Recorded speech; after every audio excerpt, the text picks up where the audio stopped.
Շնորհակալ եմ, որ եկաք տաղավար եւ այսպես քաղաքային խնդիրների միջև կանդրադառնանք, սկսենք այս խայտարակությունից, իրականում ազգային խայտարակության օրեր ենք ապրում, վեհապար Հայրապետի քրեական հետապնդում սկսեցի նկատմամբ եւ որպեսզի թույլ չտա վերջինս կարողանա գլխավորել եպիսկոպոսաժողովը, որը պետք է անցկացվեր Ավստրիայում եւ այսօրվանից մեկնարկում է 3 օր։ Խնդրեմ այս անամոթության հետ կապված ձեր տեսակետը, ինչ էր ասում Նիկոլ Փաշինյանը վերջերս,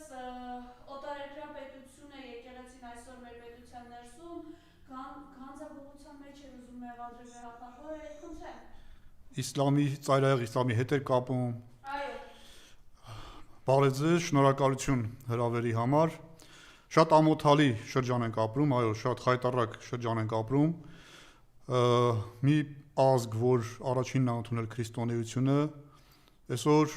ամբողջ աշխարհով խայտառակ է լինում, ինչ որ մի հոգու եւ դրա կողքը հավաքված ինչ որ խմբակի պատճառով, ինչ որ դրանց պահվածքի եւ դրանց հայտարարությունների պատճառով։ Ուրեմն տեսեք, հայ առաքելական եկեղեցուն մեկ Փաշազադեն էր անցած տարի անվանում, ուրեմն որ տարածաշրջանի վտանգ է սպառնում հայ առաքելական եկեղեցին։ Մեկ էլ էս վերջերս Նիկոլ Փաշինյանը իր հարցազրույցում հայ առաքելական եկեղեցուն համեմատեց ծայրահեղ իսլամի հետ, տերորիստների հետ։ Պատկերացնում եք, խոսները մեկ են արել այս մարդիկ, խոսները մեկ են արել ու արդեն առանց ինչ որ մտածելու, առանց վարանելու հարձակվել եկեղեցու վրա, հարձակվել եկեղեցիականների վրա, հարձակվել վեհապարի վրա։ Սա ամոթ է։ Դու տարել վեհապարին, տարել հայ առաքելական եկեղեցու կաթողիկոսին, առաջնորդին համեմատում ես ծայրահեղ իսլամի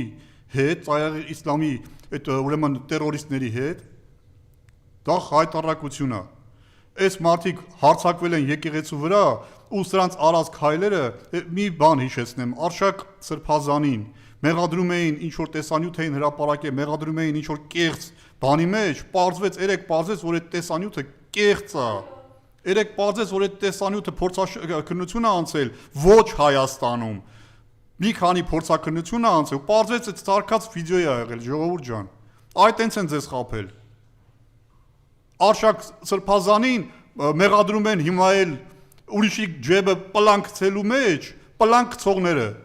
այն ուրիշի ջեբը պլանք գցողները, շատ կներեք այսպեսի խոսույթով ասելու համար, բայց տենց է դառնում, ուրիշի գրպանը նարկոտիկ գցողները Արշակ Սրբազանին մեղադրում են ուրիշի գրպանը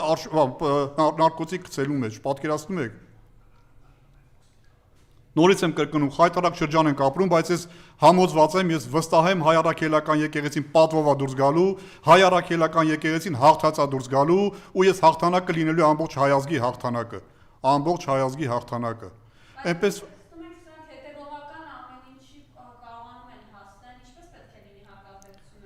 Այս անգամ չեն հասնելու ոչինչի, իրենց նպատակներին ի նկատի ունեմ, սա իրանց համար պատա լինելու, իրանք այս պատին հարվածել են ու ջարդ ու խուրդ են լինելու, ընկնելու են ներքև, թափվելու են, իրանց փշրանքն է մնալու, իրանց մոտ չի ստացվելու, սա իրանց վերջի ճակատամարտն է, իրանք այս պատերազմը տանուլ են տվել։ Ես համոզված եմ, ես վստահ եմ, նորից եմ կրկնում, 1700-2000-ամյա հայ առաքելական եկեղեցին չի պարտվելու այս պատերազմում, հաղթած է դուրս գալու։ Ես լավատես եմ, ես իրատես եմ ու ես համոզված եմ, որ այդպես է լինելու, այնպես որ կապրենք կտեսնենք, չգիտեմ։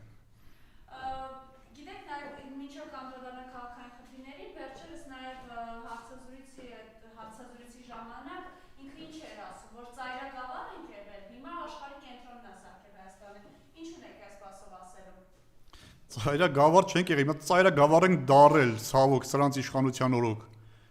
Մենք մինչև 2018 թվականը այս տարածաշրջանում գործոն ենք եղել։ Այս տարածաշրջանում լինելով Արցախ-Հայաստան միությունով մենք տարածաշրջանում գործոն ենք եղել, այսօր գործիք ենք դարել։ Հիմա ենք դարել ծայրագավառ։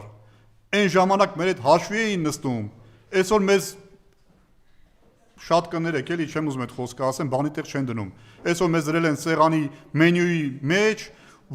առանց մեզ բանակցում են, առանց մեզ որոշումներ են ընդունում, մեր հակառակորդները, մեր թշնամիները ինչ թելադրում են, սա կատարում է, ասեք մի բան, որ չի կատարել։ Պահանջեց Աղարատ սարից հրաժարվել, այս մարդը հրաժարվեց Աղարատ սարից։ Պահանջեցին ցեղասպանությունը ուրանալ, այս մարդիկ ուրացան ցեղասպանությունը։ Պահանջեցին սահմանադրությունը փոխել, այս մարդը դրել է սահմանադրությունը փոխելու հարցը։ Պահանջեցին բանակը չվերազինել, այս մարդը տեսնում ենք, բանակը թույլատնում է գնալով, դարձնելով արդեն ծառայությունը 1.5 տարի։ Որ մի պահանջը չի կատարել։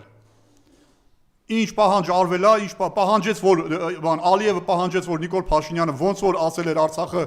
Հայաստանը եւ վերջ, հիմա էլ ասի Արցախը Ադրբեջանը եւ վերջ, այո, այդ մարդը հայտարարեց, որ ճանաչում եմ ես Ադրբեջանի կազմում Արցախ, Ղարաբաղը, Արցախ էլ վախենում են ասեն։ Հանկարծ կարող է Ալիևը մատ թափտավրները, որ մի հատ էլ պատահաբար ԿՊԱ-ականները Արցախ են ասում, 10 անգամ հետևից Ղարաբաղ են ասում։ Սրանք էս են։ Մենք ծայրագավառ չենք եղել, մենք ծայրագավառ դարել ենք հիմա։ Շատ կներեք, ես դրանց բառապաշարը, դրանց բառակույտը չեմ ուզում օգտագործեմ, բայց որ ասել եք, տենց պատասխանեմ։ Եվ հիմա գալու նաև արդեն իսկական քաղաքային խնդիրներին, խայտարակություն եղա, սկսենք փոսերի խնդրից, վերջերս նաև տաքսու վարորդներն էին բողոքի ակցիա անում, պետք է խնդրել մի փոքր մանրամասն ներկայացրեք ինչն է բողոքի պահանջը եւ ինչ են առաջիկա իրենք նախատեսում անել, խնդրեմ։ Ուրեմն տեսեք, այս մարդիկ կոնկրետ տաքսու վարորդները բոլոր ծառայությունների, նկատի ունեն ոչ միայն Yandex-ի, Հայաստանում մոտավորապես 100-120 հազար հոգի տաքսի է վարում, ու այս մարդիկ գրանցված աշխատողներ չեն։ Այս մարդիկ չեն օգտվում այն նույն պայմաններից, ով որ օգտվում է, ասենք, այլտեղ աշխատելով, ու ասենք առողջապահության ապահովագրությունից կլինի, կենսաթոշակային ֆոնդից կլինի, այս մարդիկ հարկ են վճարում, բայց այդ ծառայություններից չեն կարողանում օգտվել, այսինքն որ գնան հիվանդանոց, իրանք ապահովագրությունից չեն կարող օգտվել։ Կենսաթոշակայինին գումար չի գնում իրանց։ Հիմա այս բացի դա, ուրեմն իրանց տոկոսադրույքը այդ ծառայությանը վճարվող Yandex-ին այս պարագայում ասենք, լավ, Yandex-ին վճարվող տոկոսադրույքը աստղաբաշխական թվեր են 23-ից մինչև 34%։ Հիշեցնեմ մեր ժողովրդին, որ երբ որ Yandex-ը 10 տարի առաջ սկսեց այստեղ իր ծառայությունը, այդ մարդկանց վարորդների համար ոչ միայն ցածր էր տոկոսադրույքը, այլ որոշակի դեպքերում վարորդները հենց իրանք են ասում, որ Yandex-ն էր գումար տալիս, որպեսզի գրանցվեն եւ վարորդ աշխատեն։ Այն ժամանակ մարդկան շահագրգռել է, գրանցել է, աշխատել են, նրանից հետո կամաց տոկոսները բարձրացրել է։ Այսօր հասել է նրան, որ միայն Yandex-ը վարորդներից տանում է 17%, եւ նրանից բացի տանում են ուրեմն տաքսու պարկերը 4-5%, հարկ են վճարում այս մարդիկ 4-5%, այս մարդկանց պահանջը տոկոսադրույքի նվազեցնում է նաեւ, ու իրանք դիմել էին Մեսրոպ Մանուկյանին, դիմել էին Արշակ Սարգսյանին, դիմել էին ինձ եւ հավաք կազմակերպվեց ուրեմն Դալմայի ետևը Կիրակի օրը, պայմանավորվեցինք, որ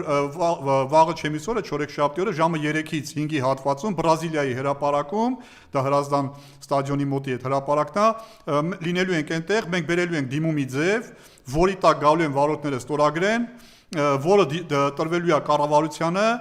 կառավարությունից պատասխան լինելու դեպքում հաջորդիվ լինելու են քայլեր, այսինքն մենք տանելու ենք նրան, որ այս մարդկանց հարցը լուծվի, օրենսդրական մակարդակում լուծվի, ազգային ժողովի մակարդակում այս մարդկանց հարցը լուծվի, պետք է օրենքի մակարդակով այս մարդկանց հարցին լուծում տրվի, այսինքն տոկոսադրույքը նվազեցվի 1, այս մարդկանց գրանցման հարցը լուծվի 2, կարևորը լուծվի եւ որպեսզի կարողանան այս մարդիկ ցածր հարկ վճարեն եւ իրենց վճարած հարկերից իրենց առողջապահության եւ իրենց ուրեմն կենսաթոշակի համար գումար հատկացվի։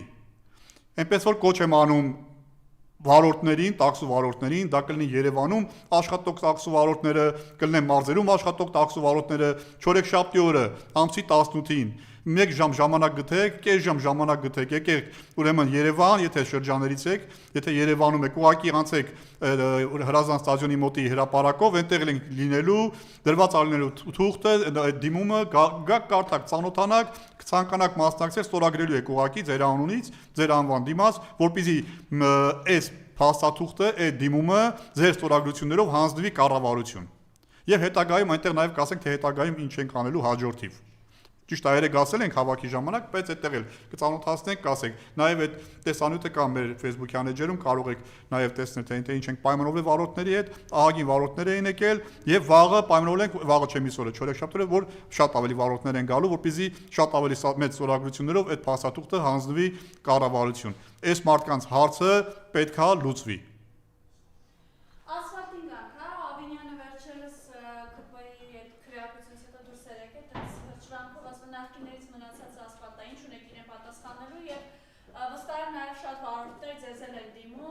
Ասում են ամենավերջին բառապաշտարով են խոսում այս քաղաքային իշխանության հասցեին, հաշվի առնելով, թե մեքենաների ինչ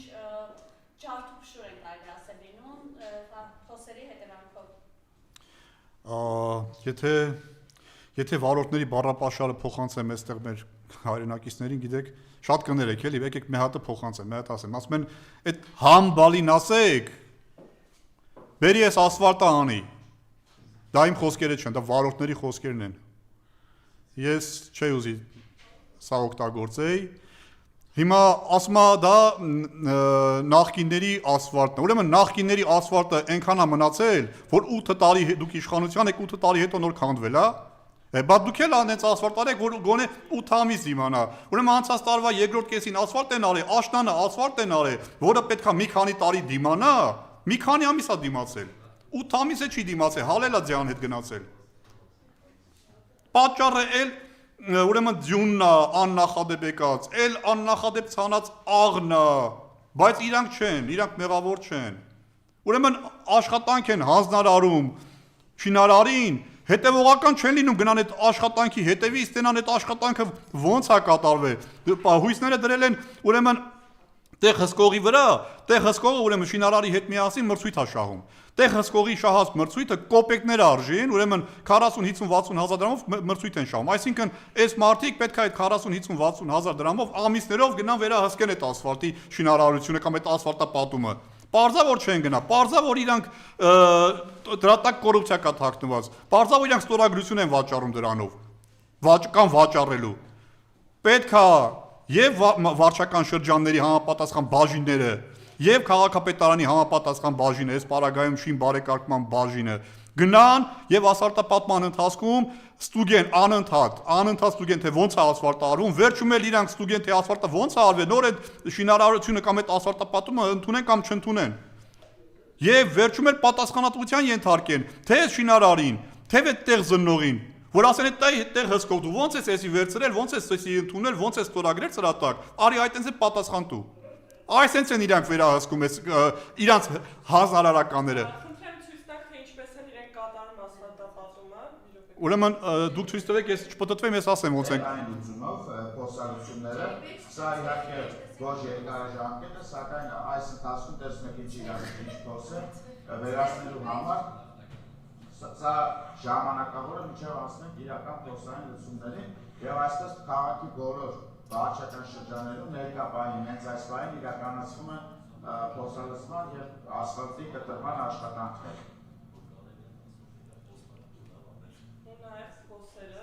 Ուրեմն մի 3-4 օր առաջ 3-4 ասեմ եւ ցույց տվեք 3-4 օր առաջ միտեղ ասֆալտա էլի տենց վիճակ էր նկարահանում արեցինք Արշակ Սարգսյանը նկարահանում արեց հաջորդ օրը բերեցին ավազ լցրեցին այդ փոսերի մեջ մեկ օր հետո այդ ավազը անձրևը քշեց տարավ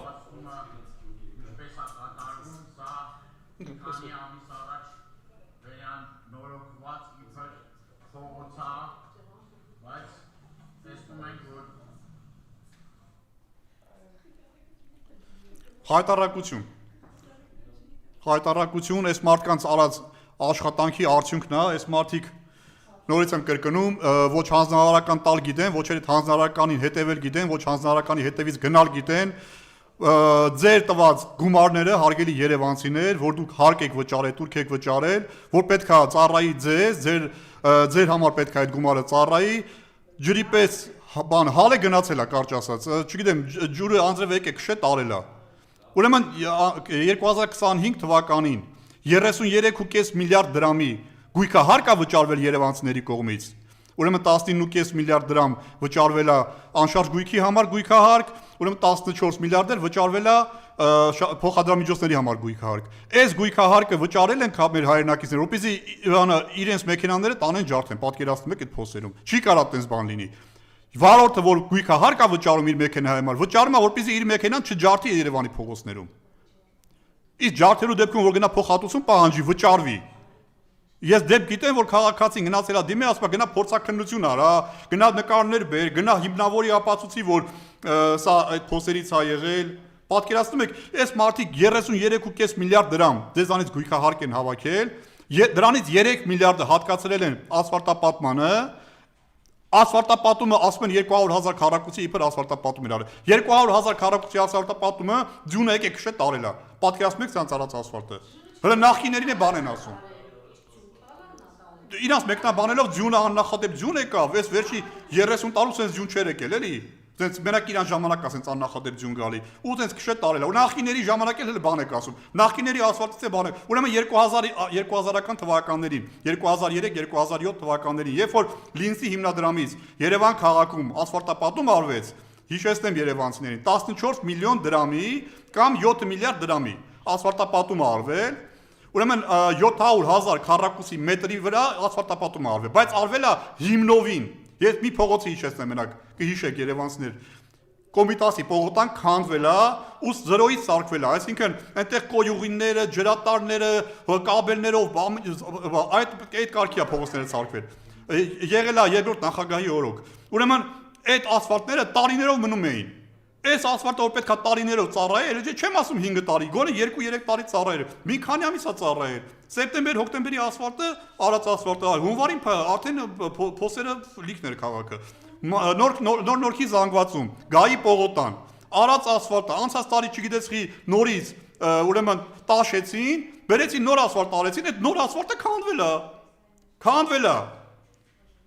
Հիմա սա ձեր վճարած հարկեր турքերի, ձեր վճարած գումարի մսկում չի, վատնում չի, էլ չեմ ասում, որ դրա դիմացել իրանք բարձր պարգևատրվում են։ Ես դրա մասին անցած անգամ էստեղ ասել եմ, հիմա էլ նորից կրկնեմ, նախատեսած են եղել աննախադեպ 12.5% աշխատավարձային ֆոնդից, ուրեմն պարգևատրում, 19% իրանք պարգևատրել են։ 1 միլիարդ 800 միլիոնի չափով իրանք պարգևատրել են 25 թվականի համար, որ ինչի համար։ Բայց նույն շինարարին, նույն տեխսկողին եւ նույն քաղաքապետարանի աշխատողներին, ովքեր պատասխանատու են այս աշխատանքների համար, բան չեն ասում։ Բան չեն ասում, որովհետեւ բոլորով իրանք են, իրանց հետ իրար հետ պայմանավորված երևի, բայց ձեզանից այդտենց բարձր հարկեր են քաշում, այս 26 թվականի համար էլ գույքահարկը դարձրել են անշարժ գույքի գույքահարկը, դարձրել են ուրեմն 27 միլիարդ, 26 միլիարդ 753 միլիոն։ Եվ եթե դրան գումարենք եւս 14 միլիարդեր ակնկալում են փոխադրամիջոցներից, ստանում են 40 միլիարդից ավել դրամ գումար, որից 4 միլիարդ են հիմա հատկացրել ասֆալտապատման համար Երևանում, 4 միլիարդ 200 միլիոն։ Բայց փետրվարը արդեն կիսվել է, աշխատանքներ չեն արվել, արած աշխատանքները տանում են հիմիկվանից արդեն սկսած են, տեսանք։ Տանում են ջրափոսերի մեջ այդ ասֆալտի այդ գումարը ավելի ճիշտ ձեր վճարած գումարը, դա կլինի ասֆալտ, թե կլինի ավազ, տանում են նորից ջուրն են լցնում։ Սա է իրականությունը։